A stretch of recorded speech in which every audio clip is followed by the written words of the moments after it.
Hi everyone, welcome to your very first story time with me.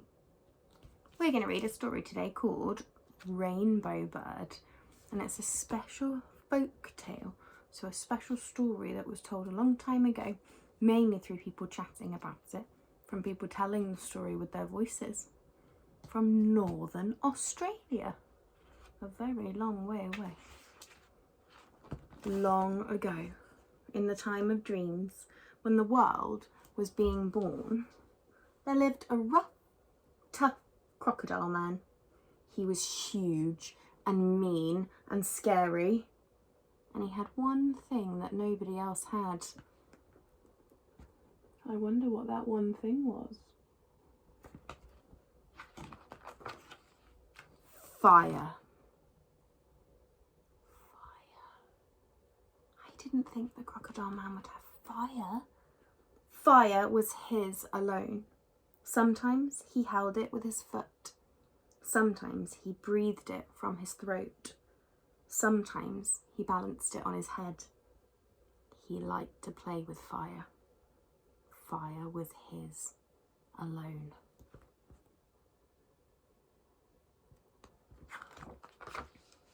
When the other animals begged for fire, Crocodile Man just laughed.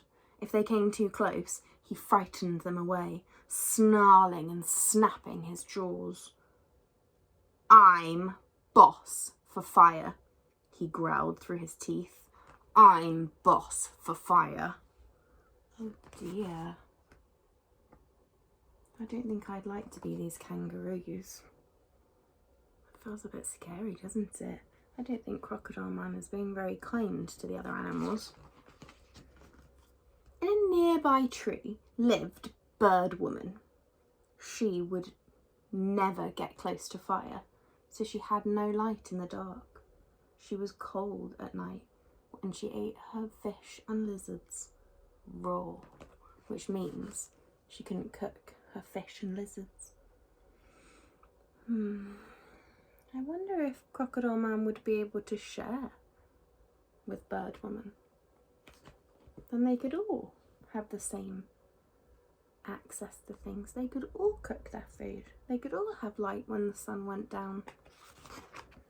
Often she pleaded with Crocodile Man for fire, but every time he snapped back, "Eat your food raw." "But what about people?" Bird Woman asked sadly. "How are they to cook their food?" "They must eat it raw too," croaked the cross crocodile, knocking her away with his tail. "You will not have my fire sticks."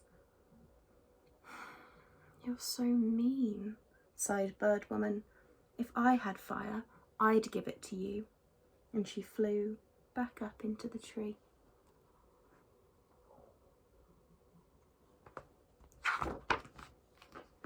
Time passed. From her tree, Bird Woman watched Crocodile Man, and she flew about catching her food, eating it raw, shivering with cold at night, but always watching and waiting, waiting and watching. Then, one afternoon,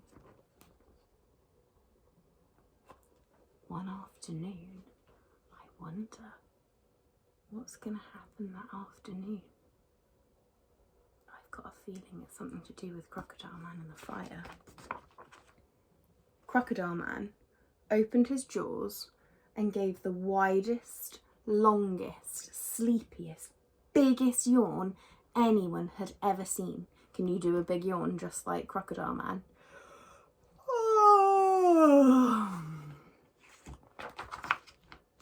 Now's my chance, thought Bird Woman.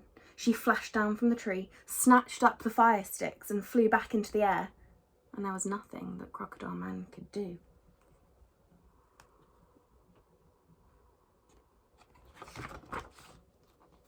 "Now I shall give fire to people," said Bird Woman, feeling proud, and she flew around the country, putting fire into the heart of every tree.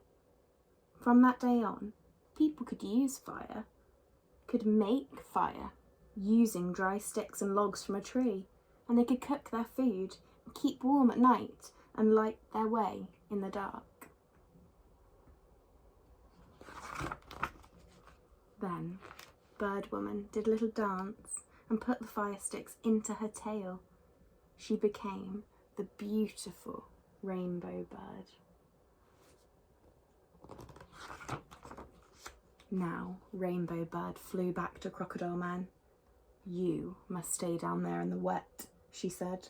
"I'll fly high in the dry. I'll be a bird. I'll stay on top. I'll live in the air. If you come up here, you might die."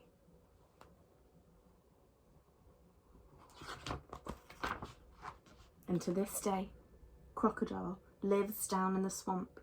His fire has gone out now, but when he growls and opens his mouth, he still seems to say, "I'm boss, I'm boss." And Rainbow Bird, well, she lives in the sky, and sometimes if you're lucky, you can still see her taking fire to the trees. God, I need to make sure I'm reading carefully, don't I?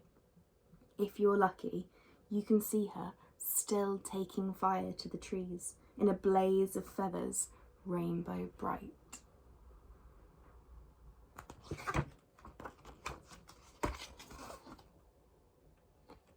The end. What a beautiful story. Wow.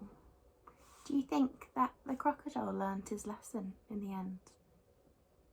Maybe next time he'd make a different choice, and maybe he'd share his fire with the other animals and with the people. I wonder what you think. Bye-bye.